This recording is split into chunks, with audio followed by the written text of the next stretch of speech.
Fed Chair Jerome Powell just pumped the markets. Bitcoin is soaring after his speech, and altcoins are doing even better. Looking at the Bitcoin chart, these are 5-minute candles that we're paying attention to. Bitcoin pumped over $3,000 in 15 minutes. If you go to the altcoins are going absolutely bonkers right now. Morpho and Aerodrome, both up around 20%. We told you about Aerodrome. This is Drew from the basement. He loves Morpho, loves Aerodrome, so go watch this video if you want to learn more about that. We also have pumps with Athena, LitoDAO, and Arbitrum, exact same ETH L2s that we predicted winning 5 days ago. And then last but not least, we have a huge pump on Chainlink. Chainlink pumping up for 10%. And we did a Chainlink video just a couple days ago. So go check those out if you want to learn more. But back to the Jackson Hole Symposium. Now, this is a very important thing for the markets. Why is it important?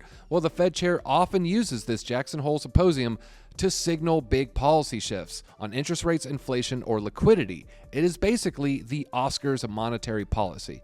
Now, here's the main summary from the speech. There's two main takeaways from the speech. Number one was they may warrant adjusting policy. Their policy so far has been to not cut rates, and now they're signaling they might be more open for rate cuts in September and October. This is great for your altcoins, great for Bitcoin. The other major shift was number 4, abandoning the flexible average inflation targeting framework. This is a very fancy way of saying maybe we won't rely on a 2% inflation target.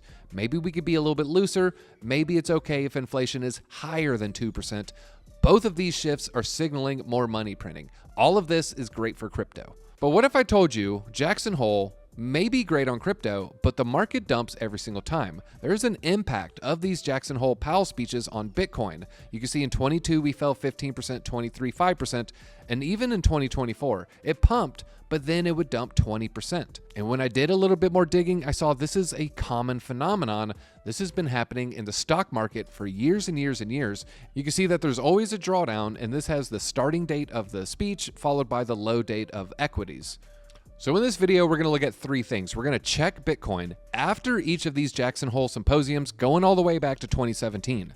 We're going to look at a particular following timeline. We're going to check the price 1 to 3 weeks later, and the price is lower every single time, folks. And we're going to check out the average Bitcoin correction. So we'll average out the average amount of days we find that bottom and that average drawdown. This should give us a good idea of maybe a good place to load up more Bitcoin. All right, first period we're looking at is 2024. In 2024, I'm going to be starting all these prices in the middle of that daily candle of Jackson Hole, and then we'll look at this 1 to 3 weeks later. What is that drawdown? There's going to be a very consistent pattern where there might be a pump in the immediate days, but that pump is always leading to a drawdown. Now, this drawdown fell about 15% over 14 days.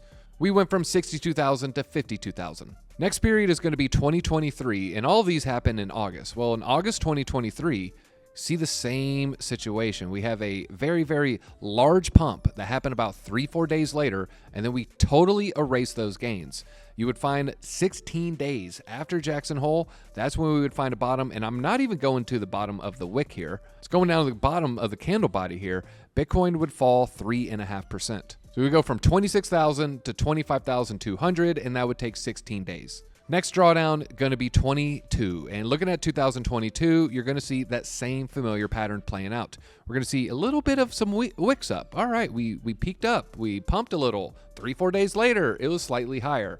But then you zoom out, you go out 11 days, you would see Bitcoin would fall 8%. We'd start at a little above 20,000, end up about 18,500. All right, now let's go down to 2021, bull market year. Things are pumping, things are looking great, and guess what? It pumped again, this time a little over a week later. And then, as always, it would totally erase those gains, and it would end up down 11%. Looking at the stats here, it started at 48,000, would end up at 42,600. 11 days later, it's 11% lower. And now let's go to the very, very volatile year, 2020. A whole lot of stuff happened around 2020, but 2020, again, I'm just saying this till I'm blue in the face. We pump. There's an initial pump, and then we totally erase those gains. Over 7 days, Bitcoin would start 11,400. It would then fall to $10,000. 7 days later, we're 12% lower. Now for 2019, we're slowly exiting the bear market. We're slowly starting to find a little bit of an uptrend. And there, guess what? Uptrend 3 or 4 days later, and then we totally erase those gains. In 2019, we started around 10,250, would drop about $1,000, and that was 7 days later, about a 9% loss. Work through the other ones real quickly. 2018. I mean, it's almost comical at this point. There is a pump, and we totally erase those gains. It would drop 6%. Start at 6,600, end at 6,200. 15 days later, we're 6% lower. And then the final year, we're going to check 2017. In 2017, I mean, at this point, are we surprised? There is a pump. The pump starts 4 days after the fact.